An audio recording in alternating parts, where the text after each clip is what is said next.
In April of 2022, the United States officially proclaimed a whole week for volunteer appreciation, April 17th to 23rd to be exact, and thus entered volunteers into the long line of other appreciation weeks we celebrate throughout the year. And while having a dedicated time to appreciate and celebrate volunteers is, well, appreciated, in order to create a healthy volunteer culture that thrives and grows, churches need to have an ongoing practice of integrating appreciation into its regular rhythms and processes. We'll discuss how to do this and share ideas in today's episode. Hey friends, welcome to another episode of the Church Choose podcast. Whatever your title or role is at your church, this podcast is created as a way to give you the marketing tools, resources, and community that you need in order to do your job well and energize church communications. I'm Brian Haley. I'm the producer of Church Juice, and I'm joined as always by my awesome co-host who you have already seen, Jeanette Yates. Hey, Brian. Hey, how are you? I'm good. Awesome. I'm 2 coffees in, ready to go. I don't know if you know this. I'm not a coffee drinker. Did you know that? Stop it. Yeah, I don't do coffee. No, I did not know this. Yeah. Do you drink caffeine in any other way? I'll drink soda or are you all day just like a long. non-caffeine purpose? Soda? Yeah. Pop. What's your favorite soda? Excuse me. Coke. Pop. I'm a Coke fan. Yeah. It's almost... Good. At least you're drinking the right soda. That's true. Yeah. No, I'm a all day, like, you give me a McDonald's Coke, I will love you forever. But yeah, no coffee just here. Stop. Yeah. Also no Coke. I don't have any caffeine right now. But hey, we are glad you're here. Sorry for the tangent. But we are talking about volunteer. I think the people needed to know, though. I think they care about our caffeine habits. Yeah, we'll see. Maybe. Yeah, we are excited to talk today. We're kind of wrapping up our series on volunteering, building volunteer teams, talking about volunteers in the communications role. So we thought that we would spend some time today giving you some tools, some helpful ideas, and just talk through how to appreciate your volunteers as you build your dynamic volunteer team, because it's important, right? Showing appreciation is important. Well, let's talk about that, actually. Let's go ahead and talk about the elephant in the room. All right. Which is, yes, we're talking about this today, so obviously we think it's important. Yeah. But a lot of times in churches that I've worked with or been around, I'm in the South, so within a spitting distance of my house, there's about 10 churches. I've been around churches most of my life, and a lot of times there may be like a volunteer luncheon or something at some point in the year. But in general, it's like there's this idea that serving is part of our calling as Christians, as Christ followers, and therefore recognition is kind of a slippery slope or just something that's awkward because this is something you're supposed to do as part of your Christian service or Christian duty or value. So Christian duty. And so like, how do we appreciate in a way that is really celebrating the hero who is Jesus, right? But also recognizing the individuals who give up their time. And why is that so important, maybe even now in today's world? Two, I think that there is, you just said that Jesus is the hero, but there is an element like your volunteers are the heroes. They're what makes ministry happen on Sunday, right? Without them, you couldn't do a whole lot. You are limited both in time and capacity and skills and all of that if it was just you. So your volunteers really are heroes here in making ministry happen. But going back to, I guess, your original point is this kind of motivation where like, this is our Christian duty, this is what we do. So I don't need to honor you or recognize you or appreciate you because you're doing it for the kingdom or you're doing it for the gospel. And so your reward will come in heaven, right? Or your crown in heaven will get another jewel because you're serving a nursery.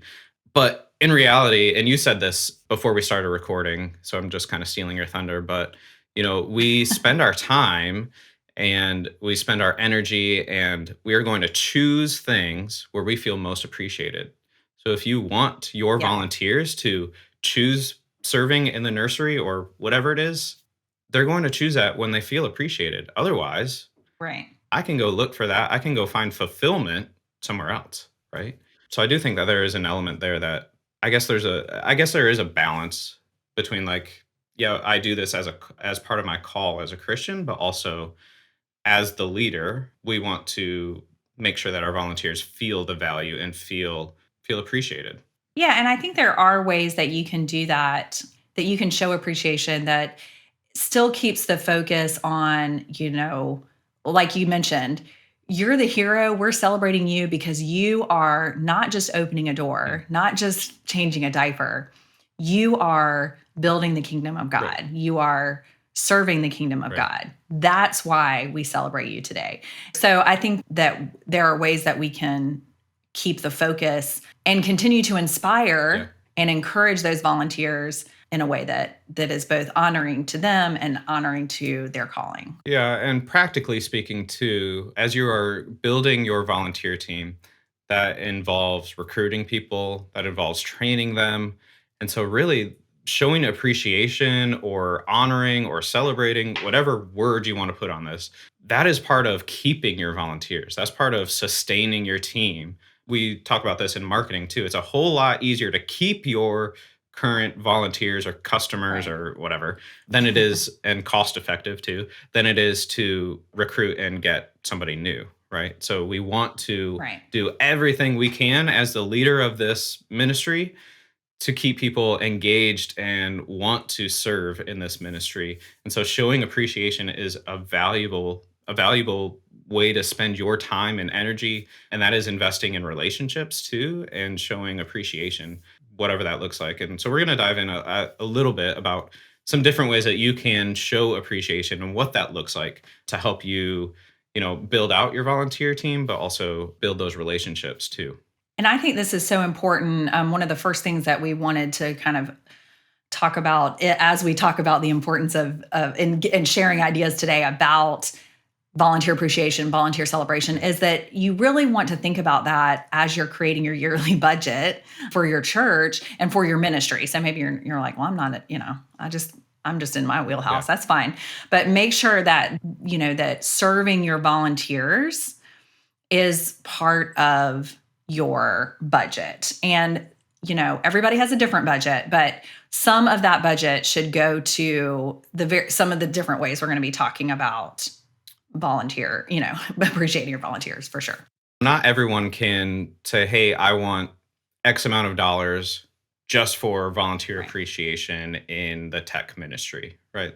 I realize Right. that's not a reality, but as you think about your budget for the year, and as hopefully you're involved in some level in the budgeting process, but whatever you're doing, the purpose for building that into your budget, the appreciation into your budget, is because it involves planning. So now you are being purposeful, Right. you're being intentional. So even if it's just part of your regular programming budget, you should think through, hey, I want to be able to spend this much money on gift cards or on taking people out to Right. coffee or however you're going to show appreciation.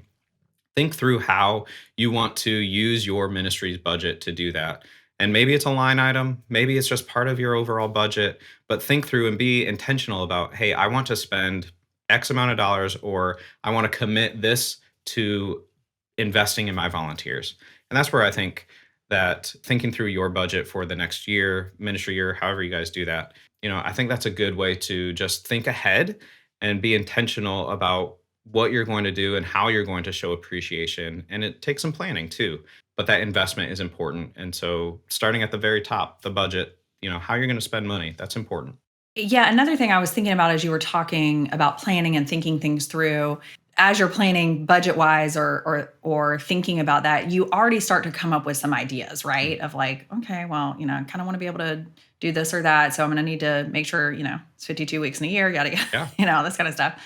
But also, you want to consider when you're thinking like, well, I'm not, my love language is words of affirmation. So I'm really good at that. I am not really good at coming up with like gift give, Yeah. some people's Right. some people's love language is gift giving or something like that. So I think one of the things that you can do when you're like, how do I even figure out Mm. what to do? Of course you can, if you're in relationship with your volunteers, which hopefully you are, and hopefully these people, you might get some ideas that way. But also one of the things that Jason Young and Jonathan Mom talk about in their book, The Comeback Effect, in regard to bringing guests back, keep people coming back, is how the volunteers should help remove barriers. So you don't think of yourself as parking. And I think we probably talked about this in some of our other episodes with Marianne. It's not, you're not parking, you're removing the barrier of them not knowing where to park. That's a barrier for them, right? In the same way we think about our volunteer, we should say to ourselves, we should be thinking, what barrier can I remove for my volunteer on Sundays? Like, what barriers can I remove for them? So my parking lot attendants get really thirsty and they have to walk all the way in over there and into the fellowship hall and or I can have a cooler outside that has water bottles in it for them. And that is a way to show that you appreciate and understand their potential problems, that they're encountering their barriers, and you're not only like showing them you appreciate them, but then also they're able to stay where they're supposed to be. Yeah. Right? Anything that we can do to lower the barrier of entry into volunteering is important. And we've talked a little bit about that, like you said. But when we talk about keeping volunteers or appreciating volunteers, we want to lower that barrier too. We want to make it as easy as Right. possible to show up every Sunday or, however often they're Mhm. serving. We want to make it as easy as possible for them to enjoy serving and enjoy volunteering. It should be a joyous time and not something that we Right. feel is laborious or intensive or whatever that emotion might be. So if that means taking a cooler outside for your parking lot guests in the middle of summer so that they have water Mhm. available, awesome. It takes you what, Yeah. 10 minutes and $20? That's Yeah. an easy way to show people that you care and that you're investing in them. And I think that's a great like tangible way. And I think tons of ministries have these same things. If you have multiple services, Right. what can you do for your volunteers who are serving in both in between the Right. service time? Or what does that look like in your context? Right. What are you guys doing there? I know just another example of removing barriers for volunteers.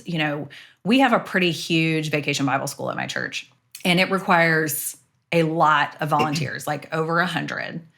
And many of them are youth. So I would say we probably have 85 youth, and then we probably have another, 100 or so adults. But a lot of our volunteers are youth. And so we make sure that they know, hey, we've got you covered for breakfast. We've got you covered for lunch. We have coffee. We have, waters. We have everything you need, because then they know I don't have to do anything but I have to just Yeah, get right. to church. Right. I just get there and show up and they're going to feed me. I don't have to do all that stuff. And for a youth in the middle of the summer, I'm telling you, teenager, that's good news. Yeah. Just show up and they're going to take care of me. Yeah, and I think both of these examples are what you're talking about really at its core is hospitality. I realize that not everybody's gifting is in hospitality. So maybe part of what investing in your volunteers and showing appreciation is getting someone onto your leadership, volunteer or otherwise, who is gifted in hospitality and can think through for you or with you how to show better hospitality, how to care better for those volunteers. Right. I think one of the most important ways, you agree with this, I know this, but one of the most important ways that you can show appreciation to your volunteers is simply the investment of your time and getting to know your my favorite. volunteers. You talked a little bit ago, Jeanette, about love languages and knowing your own love language. That's how you give gifts, that's how you receive gifts. When you know your volunteers, you know how to show them appreciation. You know that they are a words of affirmation person, and so that's how they want to receive appreciation from you. That only comes when you know them. And so investing of your time is critical, and that should be a big part of your weekly or monthly or whatever your hours during the week should go into investing in your volunteers. My children's director, I probably should have just invited her to come on here, honestly, Brian. She could have taught us a lot. But one of the things that she says a lot of times is, she's really good at delegating also. So she has a lot of people that help her in her ministry. But one of the reasons she does that is so that she can have time to sit down, not only with the parents of the families that she's serving, but also with her volunteers. So, she will, and I'm sure she has a spreadsheet or something, but she makes sure that she has coffee with her volunteers. She will go through the effort of scheduling that with you so that she has time to just talk to you about Right. life. She's not going to ask you to do anything. She's not going to give any kind of criticism or feedback of, of what you're doing necessarily, other than to just say, I really appreciate Mm. you spending the time and spending the effort. And then because she gets to know you as a volunteer, then she's able to do those things that you like I know that she knows that I'm a words of affirmation person, so she lays it on thick, which is I love.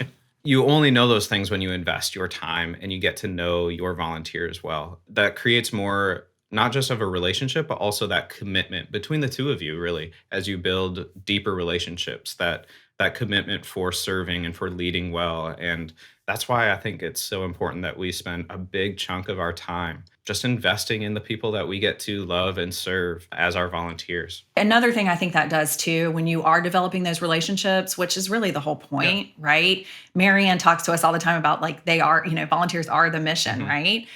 Yes, you're getting to know their problems, their concerns, maybe where they are in their own faith Yeah. journey, but also they're getting to know Right. you as a person, not just as the person who calls them and begs them to sign up Yeah. for something. Right. They're getting to understand you as a mom or as a husband or as leader of a nonprofit or whatever else you do in your life, an avid runner, right? You get to learn that on your, they get to learn that about you. And that is also part of the relationship building, not just that you're like gathering data about Yeah. Right. them, but also that you're able to share, as my church and many churches around the world like to say, you do life, right? You're doing life with them. When we think practically about how to appreciate, how to celebrate, how to honor our volunteers, one of the best ways that you can show appreciation for your volunteers is to celebrate publicly among your volunteer Yes. team, right? So maybe that looks like, if you guys do an after ministry or after event debrief, like point out somebody who did something awesome that you saw or that you've heard and show it to the crowd, show it to everyone Yeah. in the team and tell them just how much you appreciate that, even if it's just something small. Another way would be to highlight volunteers on social media. Do a volunteer of the week if you have even if you have like a Mhm. Facebook group or whatever your social media looks like. Highlighting volunteers, celebrating them publicly is a great way to honor people and tell the story of what's happening in your ministry, tell the story of your volunteer, and also invite people into the journey that God is already at work in and you're just inviting them into. And I think that celebrating, Rick Warren says that what is celebrated is repeated.